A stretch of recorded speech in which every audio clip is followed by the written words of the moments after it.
Good evening friends, कैसे हैं आप लोग। आप लोगों का फिर से वेलकम है इस यूट्यूब चैनल पर जिसका नाम है जीके बाई मयंक सर। दोस्तों, हम लोग यहाँ पर राजस्थान कला संस्कृति कर रहे हैं और आज का जो हमारा टॉपिक रहेगा वो टॉपिक रहेगा राजस्थानी साहित्य एवं रचनाएं। राजस्थानी साहित्य और रचना की इससे पहले 3 क्लासें हो चुकी है, ठीक है, और इसी क्रम में हमारी चौथी क्लास है। लास्ट क्लासों के अंदर हमने राजस्थानी साहित्य का काल विभाजन किया था, प्राचीन काल और मध्यकाल के जो साहित्य और साहित्यकार हैं उनके बारे में हम पढ़ चुके हैं, ठीक है। तो आज की क्लास में हम जो आधुनिक काल के साहित्यकार हैं उनके बारे में चर्चा करेंगे। जो लोग नए जुड़े हैं प्लीज वो चैनल को लाइक एंड सब्सक्राइब कर दीजिए ताकि जब भी ऐसे इंफॉर्मेटिव वीडियो डाले जाए तो उसकी इंफॉर्मेशन सबसे पहले आप तक आ सके, ठीक है। तो देखिए, तो आज का हमारा टॉपिक स्टार्ट किया जाए। तो आज जो हमारा टॉपिक रहेगा वो रहेगा राजस्थानी साहित्य का आधुनिक काल, ठीक है। राजस्थानी साहित्य का आधुनिक काल कब से कब तक है? तो ये 18वीं शताब्दी से लेकर वर्तमान तक, ठीक है। इस काल को इतिहास एवं इतिहासकारों का काल कहा जाता है। जो राजस्थानी साहित्य का आधुनिक काल है, इस आधुनिक काल को इतिहास एवं इतिहासकारों का काल कहा जाता है, ठीक है। तो इसे इतिहास एवं इतिहासकारों का काल कहा जाता है, इतिहासकारों का काल कहा जाता है, ठीक है। प्रमुख इतिहासकारों की अगर बात की जाए तो इस काल के जो पहले इतिहासकार है जिनके बारे में हमें पढ़ना है उनका नाम है सूर्यमल मिश्रण या मिशन, ठीक है। तो पहले इतिहासकार हो गए सूर्यमल मिश्रण, या कई जगह आपको मिशन भी नाम इनका देखने को मिलता है, ठीक है। तो सूर्यमल मिश्रण या मिशन की अगर मेन बातें की जाए तो देखो, आधुनिक राजस्थानी साहित्य के नव जागरण का पुरोधा किसे कहा जाता है? तो नव जागरण का जो पुरोधा है वो सूर्यमल मिश्रण को कहा जाता है, ठीक है। डिंगल भाषा के आधुनिक काल में पहले और अंतिम कवि किसे माना जाता है? सूर्यमल मिश्रण को माना जाता है, ठीक है। सूर्यमल मिश्रण जो थे ये बूंदी के शासक राम सिंह के दरबारी कवि थे। तो ये बेसिक बातें हो गई और कुछ इनके ग्रंथ हैं जिनके बारे में भी हमें ध्यान में रखना है, ठीक है। तो सूर्यमल मिश्रण के बारे में अगर बात की जाए तो पहली बात आपको ध्यान में रखनी है कि आधुनिक राजस्थानी साहित्य के पुनर्जागरण के पुरोधा कहे जाते हैं, ठीक है। इंपॉर्टेंट लाइन है, एग्जाम में क्वेश्चन पूछा जा सकता है। दूसरी बात जो है आपको ध्यान में रखनी है कि आधुनिक काल में डिंगल भाषा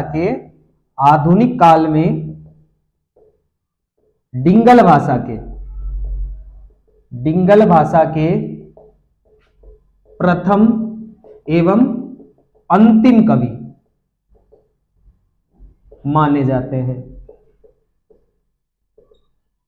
ठीक है। अगर बात की जाए इनके जन्म की तो इनका जन्म हुआ है हरणा गांव कहां पड़ता है? तो हरणा गांव पड़ता है बूंदी में, इनका जन्म हुआ है, ठीक है। पिता का जो इनके नाम है वो आपको देखने को मिलता है आईदान, ठीक है। और जो माता का नाम है, माता का नाम आपको देखने को मिलता है भवाई बाई। माता का नाम आपको देखने को मिलता है भवाई बाई, ठीक है। और अगर बात की जाए तो यह बूंदी के शासक राम सिंह के दरबारी कवि थे, ठीक है। तो यह बूंदी शासक राम सिंह के दरबारी कवि थे, यह बूंदी शासक, ठीक है। अरे पिता का नाम चंडीदान कर लेना भाई, आई दान नहीं है, चंडीदान है पिता का नाम, ठीक है। तो यह बूंदी के शासक राम सिंह के दरबारी कवि थे। ठीक है, अब अगर बात की जाए इनके प्रमुख ग्रंथों की, ठीक है, अब बात की जाए इनके प्रमुख ग्रंथों की, तो प्रमुख ग्रंथों में आपको सबसे पहला ग्रंथ जो ध्यान में रखना है उसका नाम है वंश भास्कर। पहला ग्रंथ कौन सा हो गया? इनका पहला ग्रंथ हो गया वंश भास्कर। ठीक है, रचना कब की गई है इसकी वंश भास्कर की? तो 1840 में इसकी रचना की गई है। इस वंश भास्कर से हमें जानकारी किसकी मिलती है? तो वंश भास्कर से हमें बूंदी राज्य की जानकारी मिलती है। ठीक है, और किस रूप में मिलती है?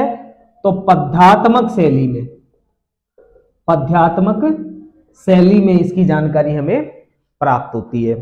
ठीक है, और अगर वंश भास्कर की बात की जाए तो देखो वंश भास्कर की जो भाषा है वो कौन सी है? वंश भास्कर की भाषा है डिंगल। ठीक है, डिंगल भाषा के अलावा इसमें पिंगल, ठीक है, और फारसी, उर्दू शैली का भी प्रयोग इसके अंदर किया गया है, लेकिन जो मुख्य भाषा इसकी जो है वो कौन सी भाषा हो गई? वो इसकी मुख्य भाषा डिंगल भाषा हो जाएगी। ठीक है, और अगर वंश भास्कर के बारे में बात की जाए तो इसमें कुल पृष्ठ, वंश भास्कर में बहुत बड़ा ग्रंथ है, इसमें जो कुल पृष्ठों की संख्या है वो है 2500। तो इसमें कुल पृष्ठ कितने हैं? 2500 पृष्ठ है। ठीक है, महाभारत की तरह ये एक विशाल ग्रंथ है, इसीलिए इसे विश्वकोशीय ऐतिहासिक ग्रंथ कहा जाता है। ठीक है, तो यही मैं लिख देता हूं कि महाभारत की तरह विशाल ग्रंथ है, विशाल ग्रंथ है, इसे विश्वकोशीय ऐतिहासिक ग्रंथ भी कहा जाता है।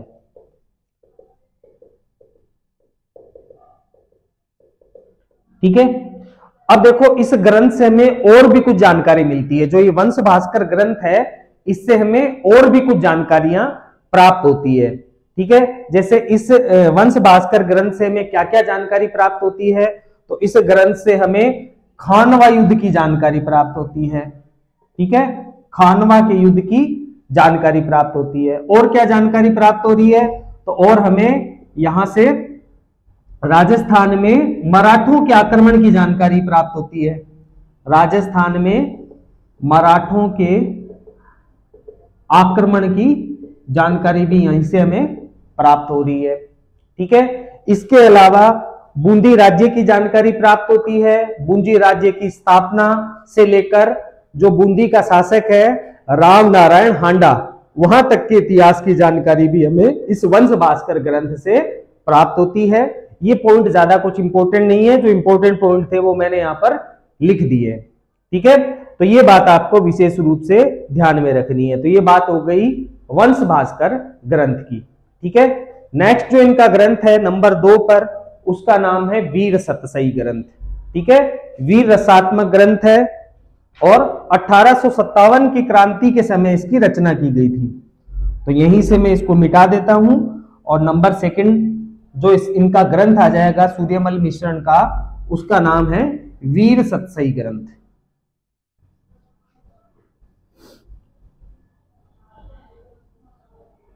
ठीक है, तो सूर्यमल मिश्रण का जो अगला ग्रंथ है उसका नाम क्या हो जाएगा? 2 नंबर ग्रंथ हो जाएगा वीर सतसई, वीर सतसई ग्रंथ। ठीक है, इसकी अगर भाषा की बात की जाए तो इसकी भाषा हो जाएगी डिंगल भाषा। ठीक है, वीर रसात्मक ग्रंथ है, वीर रसात्मक ग्रंथ है। ये कैसा ग्रंथ है वीर सतसई ग्रंथ? तो वीर रसात्मक ग्रंथ है, इसमें वीरता की, क्रांति की, ये सब बातें की गई है।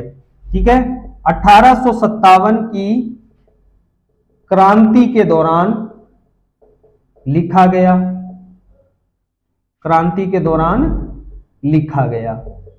ठीक है, और एक बात और इसमें ध्यान कर लेना कि ये जो वीर सतसई ग्रंथ है इसे पूरा करने का श्रेय मुरारी दान को जाता है। और मुरारी दान कौन है? तो सूर्यमल मिश्रण का दत्तक पुत्र है। ठीक है, इस ग्रंथ को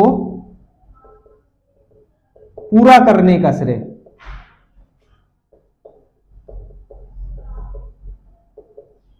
मुरारी दान को जाता है।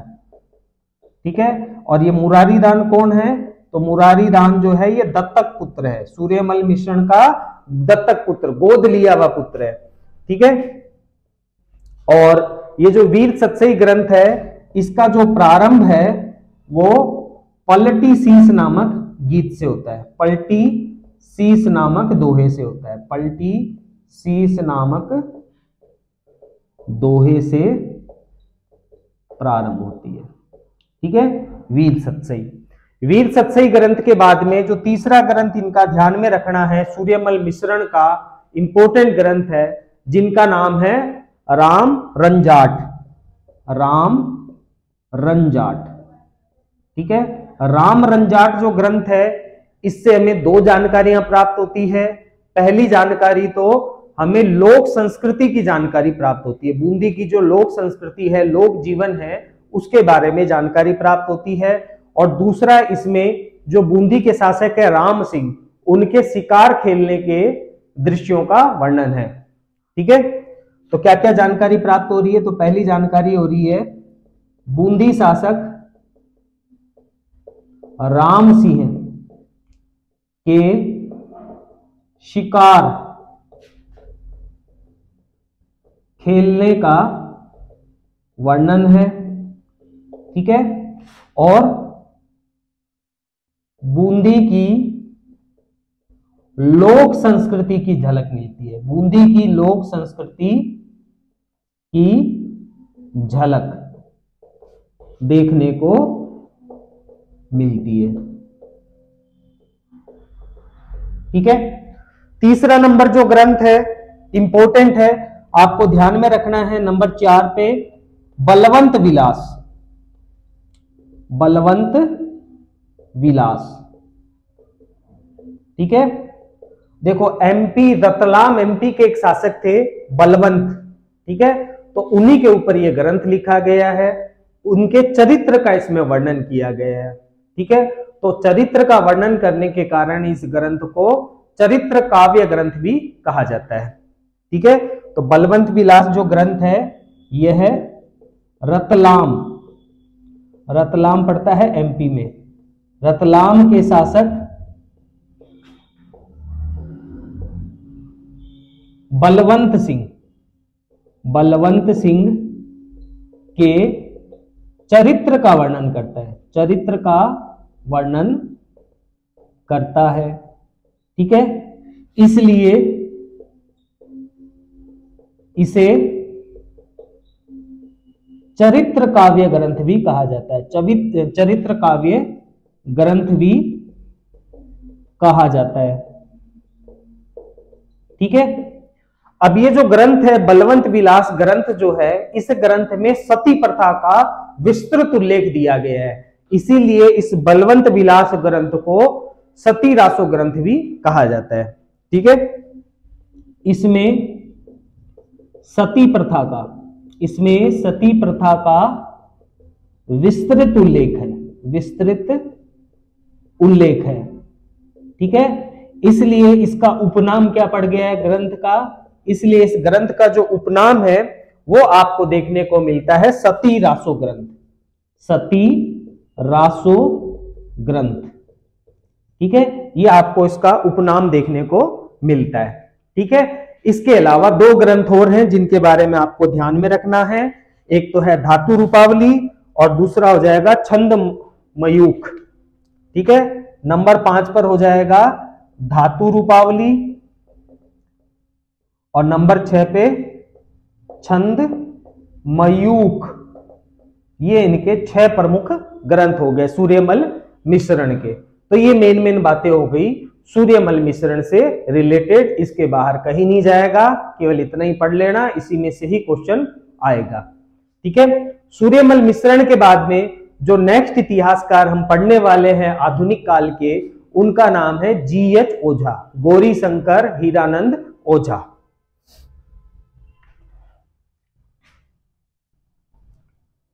तो सेकंड नंबर हो जाएंगे गौरी शंकर हीरानंद ओझा।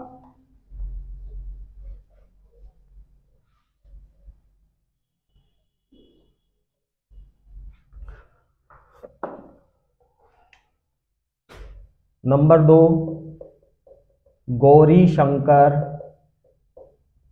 हीरानंद ओझा। ठीक है। जन्म, इनका जन्म जो है वो हुआ है 1863, रोहिड़ा गांव, और रोहिड़ा गांव पड़ता है सिरोही डिस्ट्रिक्ट में। ठीक है। तो इनके जन्म की बात हो गई। इनके पिता की अगर बात की जाए तो इनके पिता का नाम है हीरानंद ओझा। ठीक है। और अगर बात की जाए तो इनकी शिक्षा कहां से हुई है, तो इनकी शिक्षा हुई है मुंबई से। गुरु, इनके गुरु की बात की जाए तो इनके गुरु हैं कविराज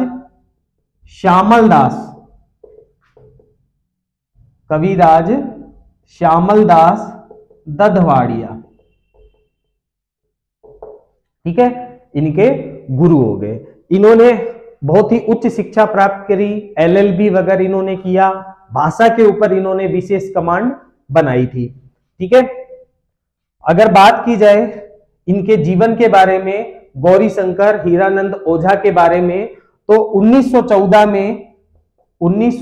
में इन्हें राय बहादुर की उपाधि प्रदान की गई। ठीक है। पुरानी चीजों को खोजने का इनको बड़ा शौक था। ठीक है। तो ये जो भारतीय राजस्थान पुरातत्व सर्वेक्षण विभाग है उसके अंदर ये काम किया करते थे। ठीक है। तो और अगर बात की जाए, अजमेर के अंदर था भारतीय पुरातत्व सर्वेक्षण विभाग, उसके अंदर 1908 में इन्होंने काम करना शुरू कर दिया था। ठीक है। तो 14 में इन्हें राय बहादुर की उपाधि प्रदान की गई। अब हम बात करेंगे इनके प्रमुख ग्रंथों की।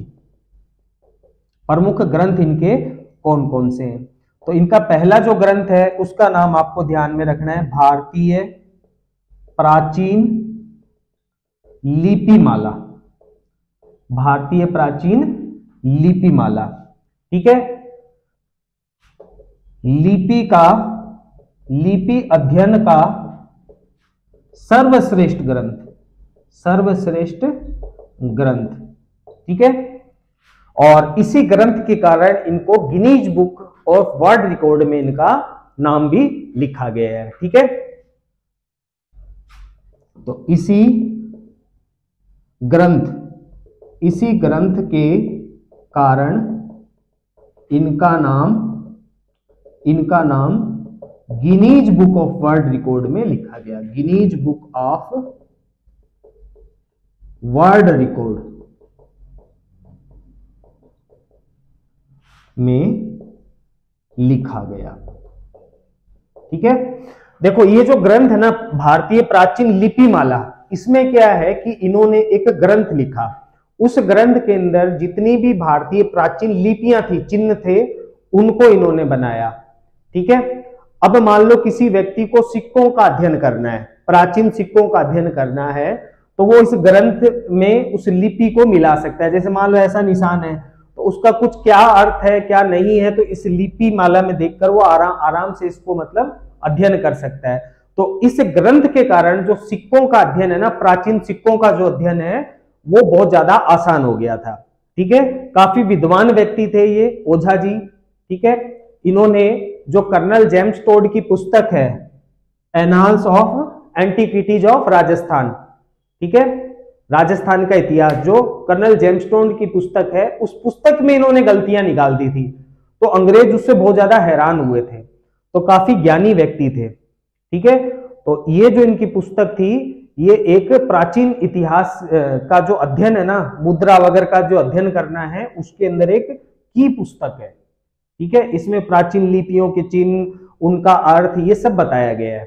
ठीक है। तो इसीलिए इस पुस्तक के कारण ही इनको Guinness book of world record में इनका नाम लिखा गया है। ठीक है, तो पहला ग्रंथ तो इनका हो गया भारतीय प्राचीन लिपिमाला। दूसरा ग्रंथ आपको ध्यान में रखना है सोलंकियों का प्राचीन इतिहास। ठीक है, राजपुताने का प्राचीन इतिहास। ठीक है, इसके अलावा नागरी अंक अक्षर, ये भी इनके एक ग्रंथ है नागरी अंक अक्षर। ठीक है, इसके अलावा उदयपुर का इतिहास, डूंगरपुर का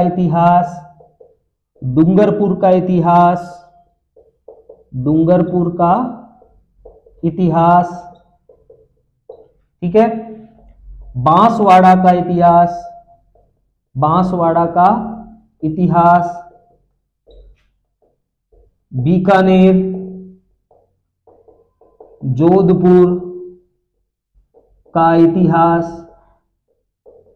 ठीक है, और इसके अलावा एक और ध्यान में रख लेना कि कर्नल जेम्स टॉड के ग्रंथ एनाल्स ऑफ एंटीक्विटीज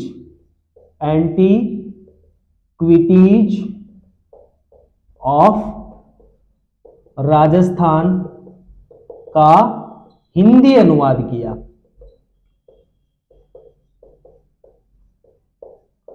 ठीक है, ये बात भी आपको विशेष रूप से ध्यान में रखनी है। इसके अलावा गौरी शंकर हीरानंद ओझा की दो बातें आपको विशेष रूप से ध्यान में रखनी है।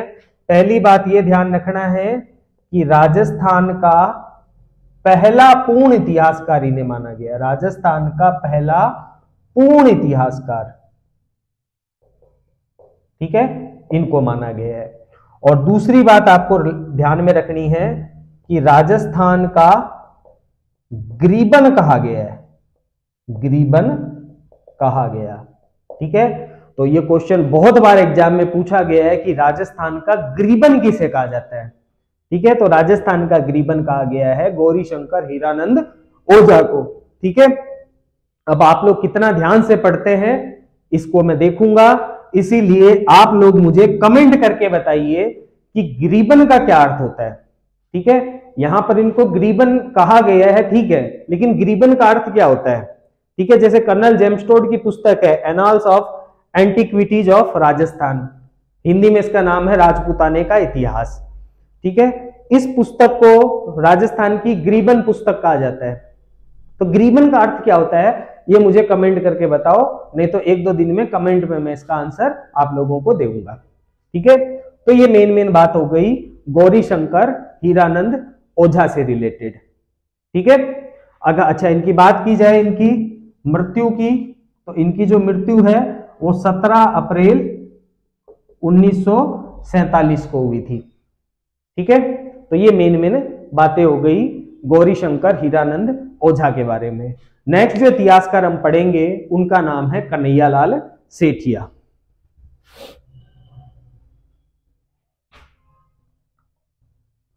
ठीक है, तो थर्ड नंबर इतिहासकार हो जाएंगे कन्हैयालाल सेठिया।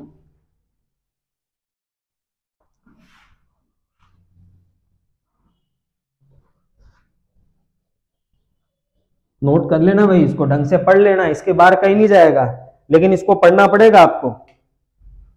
तो नेक्स्ट इतिहासकार हो गए कन्हैयालाल सेठिया। कन्हैयालाल सेठिया का अगर जन्म की बात की जाए तो इनका जन्म हुआ है 1919 में सुजानगढ़ में। ठीक है, और सुजानगढ़ पहले तो पड़ता था चूरू में, लेकिन अब सुजानगढ़ को भी जिला बना दिया गया है। ठीक है, तो इनका जन्म 1919 में सुजानगढ़ चूरू में हुआ था। ठीक है, इनकी मेन बातें क्या हो जाएगी कन्हैयालाल जी की, तो कन्हैयालाल जी की अगर कर्म स्थली की बात की जाए, जन्म स्थली तो सुजानगढ़ हो गई, इनकी कर्म स्थली की बात की जाए तो इनकी कर्म स्थली थी कोलकाता, पश्चिम बंगाल। ठीक है, कोलकाता जो थी इनकी कर्म स्थली थी। और अगर इनके बारे में बात की जाए तो इनको राजस्थानी भाषा का भीष्म पितामह कहा जाता है। इंपॉर्टेंट क्वेश्चन यहां पर यह बनता है, ठीक है, कि राजस्थानी भाषा का भीष्म पितामह कहा जाता है।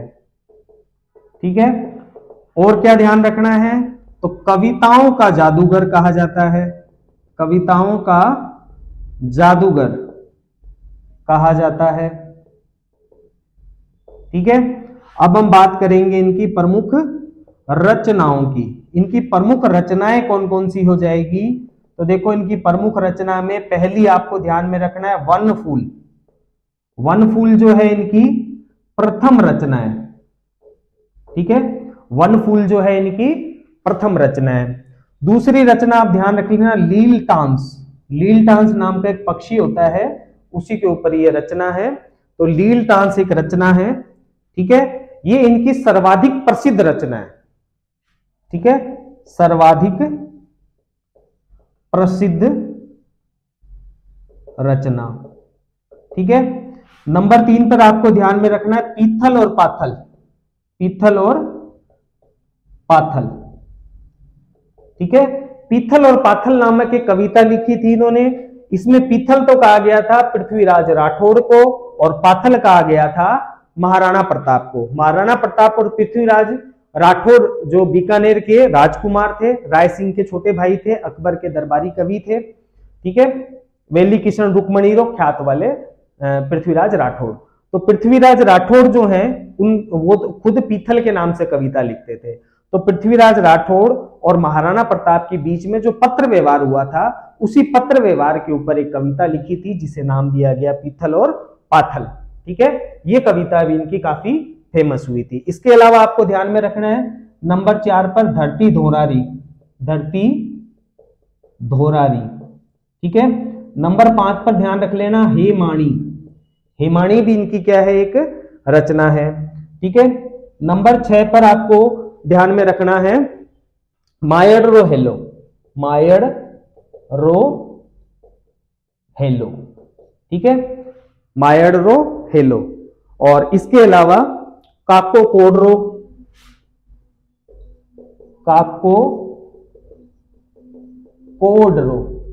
ठीक है, और एक इनकी रचना जो है वो आप लोग याद रख लेना जिसका नाम है लीक लिकाड़ो। लीक लिकाड़ो। ये इनकी प्रमुख रचनाएं होगी जिनके बारे में हमको विशेष रूप से ध्यान में रखना है। ठीक है, अब कन्हैयालाल सेठिया जी जो है इनको कई बहुत सारे पुरस्कार मिले, उन पुरस्कारों के बारे में भी हमको थोड़ा बहुत ध्यान में रखना है। ठीक है, तो कन्हैयालाल के पुरस्कार, तो नेक्स्ट हेडिंग लगाइए कन्हैयालाल सेठिया के पुरस्कार।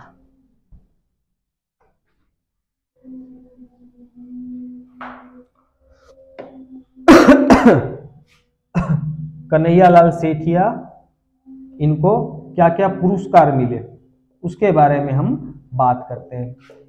तो पहला पुरस्कार हो जाएगा राजस्थान रत्न पुरस्कार। राजस्थान रत्न पुरस्कार जो है ये इनको मरणोपरांत दिया गया। मरणोपरांत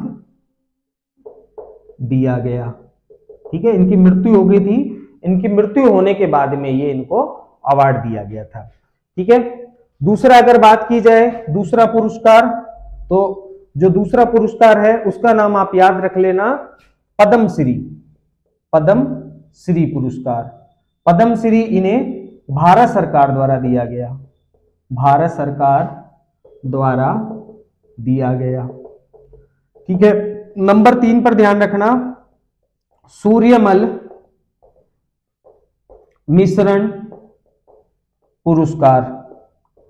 सूर्यमल मिश्रण पुरस्कार जो है यह साहित्य, भाषा एवं संस्कृति अकादमी बीकानेर द्वारा दिया गया।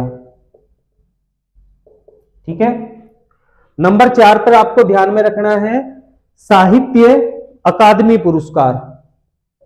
साहित्य अकादमी पुरस्कार।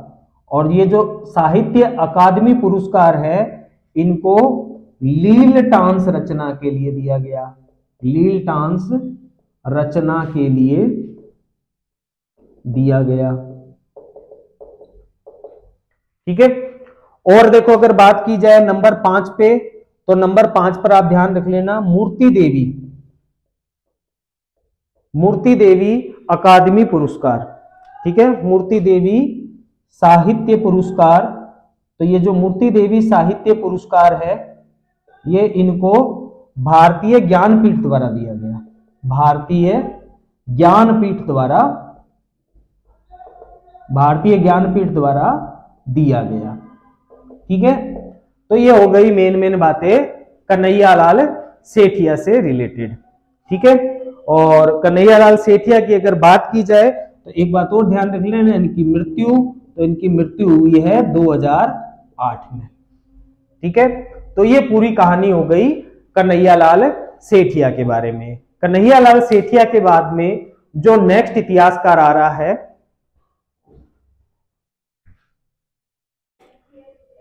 हाँ, तो कन्हैयालाल सेठिया के बाद में जो नेक्स्ट आपको इतिहासकार ध्यान में रखने हैं उनका नाम है विश्वेश्वरनाथ रेऊ।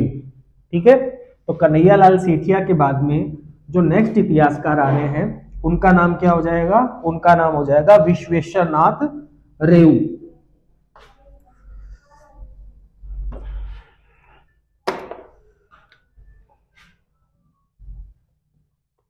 तो अगले इतिहासकार हो गए विश्वेश्वर नाथ रेऊ। ठीक है। आधुनिक काल के प्रमुख इतिहासकार। ठीक है। जोधपुर निवासी। ठीक है, जोधपुर के ये निवासी थे। और अगर बात की जाए तो इनके प्रमुख ग्रंथ कौन कौन से हैं, बस ग्रंथों का आपको नाम ध्यान में रखना है। पहला ग्रंथ हो जाएगा मारवाड़ का इतिहास। पहला ग्रंथ हो गया मारवाड़ का इतिहास। दूसरा ग्रंथ हो जाएगा प्राचीन भारतीय राजवंश। प्राचीन भारतीय राजवंश। तीसरा ग्रंथ आपको ध्यान में रखना है राजा भोज। और नंबर 4 पर आपको ध्यान में रखना है राष्ट्रकूटों का इतिहास। राष्ट्रकूटों का इतिहास। ये 4 ग्रंथ आपको इनके ध्यान में रखने विश्वेश्वरनाथ रेऊ के। विश्वेश्वरनाथ रेऊ के बाद में जो नेक्स्ट इतिहासकार आ रहे हैं जिनके बारे में हमें ध्यान रखना है उनका नाम है केसरी सिंह बारहट। केसरी सिंह बारहट। ठीक है। केसरी सिंह बारहट की अगर जन्म की बात की जाए तो इनका जन्म हुआ है 21 नवंबर 1872 को। और इनकी अगर मृत्यु की बात की जाए तो इनकी मृत्यु हुई है 1942 में। ये पूरा परिवार ही क्रांतिकारी परिवार था। ठीक है। जैसे इनके पुत्र थे प्रताप सिंह बारहट, वो भी क्रांति के कारण ही उनको जेल में यातनाएं दी गई और वो शहीद हो गए। लॉर्ड हार्डिंग बम कांड के अंदर उनका नाम आया था। इनके भाई थे जोरावर सिंह बारहट, वो भी क्रांतिकारी थे और ये खुद भी क्या थे? क्रांतिकारी विचारों के कवि थे। ठीक है। यह है क्रांतिकारी विचारों वाले कवि थे। ठीक है। एक बात इनके ध्यान रख लेना कि इन्होंने किसकी रचना की। ठीक है। तो देखो भारत के गवर्नर जनरल हुआ करते थे जिनका नाम था लॉर्ड कर्जन। लॉर्ड कर्जन ने 1908 में दिल्ली में एक बैठक बुलाई, दिल्ली दरबार बुलाया। ठीक है। तो उदयपुर के जो महाराणा थे जिनका नाम था फतेह सिंह, वो इसमें दिल्ली दरबार में शामिल होने के लिए जा रहे थे। ठीक है। तो उनको दिल्ली दरबार में शामिल होने से रोकने के लिए इन्होंने चेतावनी के चुंगटिया नामक 1300 ओठों वाली कविताएं लिखी थी। ठीक है। तो ये बात आपको थोड़ा सा ध्यान में रखना है कि उदयपुर रियासत के शासक फतेह सिंह को लॉर्ड कर्जन के दिल्ली दरबार में जाने से रोकने के लिए चेतावनी रा चुंगटिया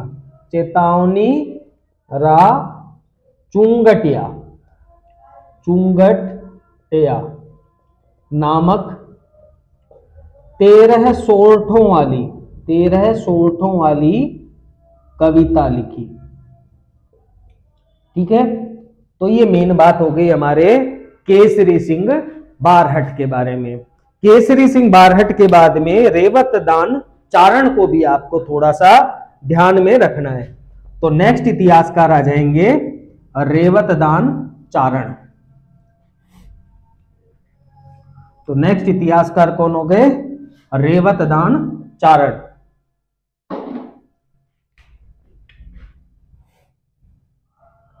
रेवतदान चारण।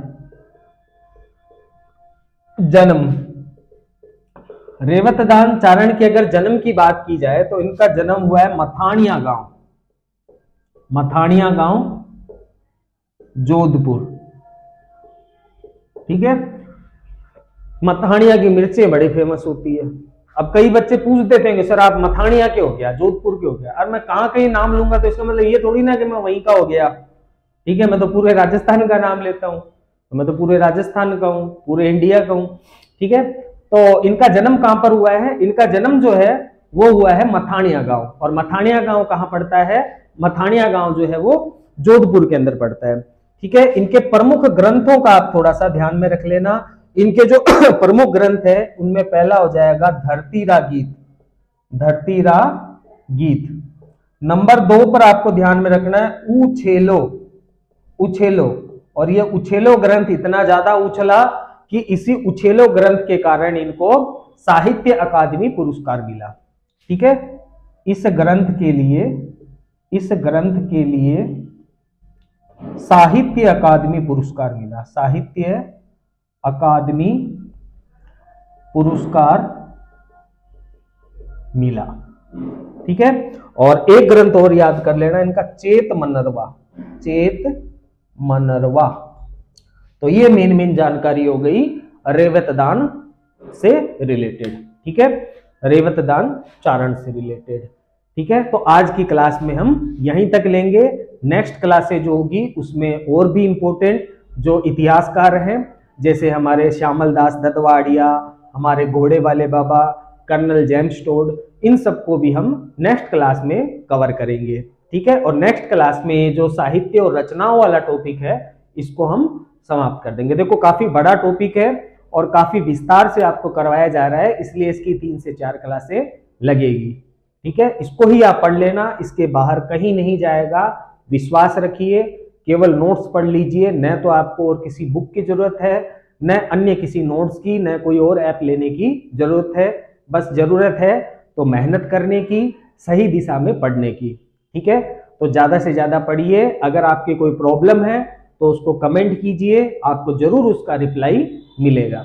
ठीक है, तो होप आज की क्लास आपको समझ में आई। अगर आज का वीडियो आप लोगों को पसंद आया हो तो प्लीज वीडियो को ज्यादा से ज्यादा लाइक कीजिए, ज्यादा से ज्यादा सब्सक्राइब कीजिए और वीडियो को ज्यादा से ज्यादा शेयर कीजिए। ज्यादा से ज्यादा पढ़ाई कीजिए, अपने कर्तव्य पथ पर ऐसे ही बढ़ते रहिए और सफलता के नए नए शिखरों को ऐसे ही छूते रहिए। ओके जी, बाय बाय।